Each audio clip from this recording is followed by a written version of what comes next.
সদ্য সাবেক রাষ্ট্রপতি শাহাবুদ্দিন চুপ্পুকে গ্রেফতার ও তার বিচারের দাবিতে সরব বিভিন্ন রাজনৈতিক দল ও জুলাই আন্দোলনের নেতারা। তবে তাকে গ্রেফতারের কোনো আইনি ভিত্তি না থাকার কথা বলছে সরকার। এর মধ্যে আলোচনায় এসেছে একটি পুরনো নজির। পদত্যাগের মাত্র 6 দিন পর গ্রেফতার হয়ে কারাগারে যেতে হয়েছিল এক রাষ্ট্রপতিকে। বিচারের মাধ্যমে সাজাও ভোগ করেছিলেন তিনি।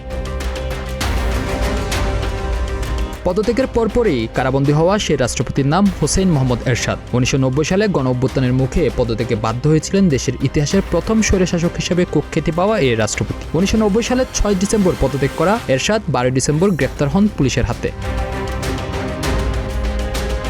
গেল 24 জুলাই অসুস্থতার কারণ দেখিয়ে পদত্যাগ করেন রাষ্ট্রপতি মোহাম্মদ শাহাবুদ্দিন চুপ্পু। অবশ্য 24-এর গণঅভ্যুত্থানের পর থেকে তার পদত্যাগ ও বিচারের দাবি করে আসছিলেন এনসিপি, জামায়াত সহ বিভিন্ন রাজনৈতিক দল ও সংগঠনের নেতারা। পদত্যাগের পর জোরালো হয় তার গ্রেফতার ও বিচারের দাবি। এর মধ্যে গতকাল রবিবার চুয়াডাঙ্গায় জুলাই পদযাত্রায় চুপ্পুকে গ্রেফতারের দাবি জানাতে গিয়ে এরশাদের নজির টানেন এনসিপি নেতা আক্তার হোসেন। এরশাদ যে স্বৈরাচার কায়েম করেছিল, তখন 90-এর আন্দোলনের পরে, অভ্যুত্থানের পরে 6 দিনের মাথায় এরশাদকে গ্রেফতার করা হয়েছিল।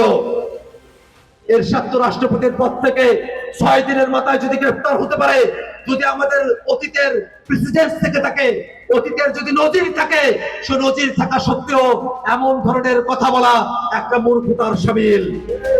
এর আগে রবিবার দুপুরে এক ব্রিফিংয়ে ইনডেমিনিটি থাকায় রাষ্ট্রপতির বিরুদ্ধে মামলা করা যায় না বলে জানান স্বরাষ্ট্রমন্ত্রী সালাহউদ্দিন আহমেদ। তার বক্তব্যের পরেই চুয়াডাঙ্গায় এরশাদকে গ্রেফতারের নজির তুলে ধরেন আক্তার হোসেন। এরপরেই আলোচনায় আসে এরশাদ ইস্যু। এখন সেই সময়টায় সংবিধান অনুসারে তিনি প্রিভিলেজড এবং ইমিউনিটি আছে, তার ফৌজদারি অপরাধ ইত্যাদির বিষয়ে কোনো আদালতে মামলা করা যায় না। এর বহির্ভূত কোনো সময়ে যদি কোনো বক্তব্য কেউ দিয়ে থাকে, সেটা তাদের স্বাধীনতা আছে, দিতে পারবে। তবে আমরা আমলে নেওয়ার মতো কোনো বিষয় এখানে দেখিনি।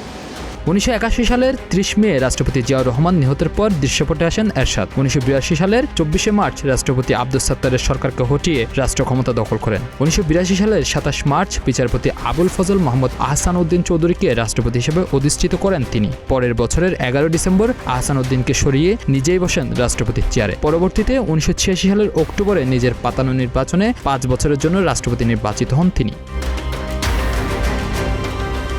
অন্যদিকে 2023 সালে আওয়ামী লীগের মনোনয়নে বিনা প্রতিদ্বন্দ্বিতায় রাষ্ট্রপতি নির্বাচিত হন 75 বছর বয়সী শাহাবুদ্দিন। পরবর্তীতে 2024 সালের জুলাই গণঅভ্যুত্থানে পতিত আওয়ামী লীগকে নানাভাবে সহায়তা, ব্যাংক লুট ও আন্দোলনে নির্বিচার হত্যাযজ্ঞে জড়িত থাকার অভিযোগ ওঠে তার বিরুদ্ধে। ডেস্ক রিপোর্ট, প্রতিদিনের বাংলাদেশ।